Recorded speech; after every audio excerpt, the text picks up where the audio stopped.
ജോലി കഴിഞ്ഞ് വീട്ടിലേക്ക് മടങ്ങവേ ട്രെയിനിൽ നിന്ന് ചാടിയ അധ്യാപിക ജീവനൊടുക്കി. ചാലക്കുടി സ്വദേശിയായ ജയപ്രകാശിന്റെ ഭാര്യ സിന്ധു ആണ് മരിച്ചത്. ഇന്നലെ വൈകിട്ട് നിലമ്പൂർ പാസഞ്ചറിൽ നിന്നുമാണ് ഹയർ സെക്കൻഡറി അധ്യാപികയായ സിന്ധു ചാടിയത്.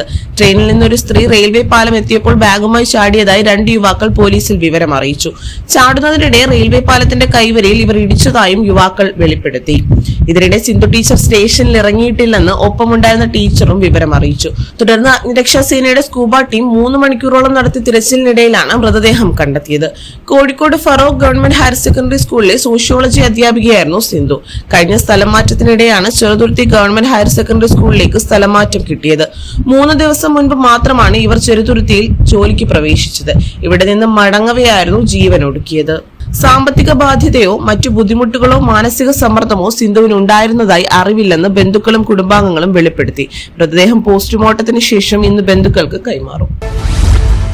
ഇനി വെറും 9 ദിവസം മാത്രം ആശ്രയ സമ്മാന പെരുമഴയുടെ ഭാഗമാകൂ. അതോടൊപ്പം സമ്മാനം നേടൂ. കേരളത്തിനകത്ത് ജപ്തി മൂലം ഒരു കുടുംബം പോലും ആത്മഹത്യ ചെയ്യാതിരിക്കട്ടെ.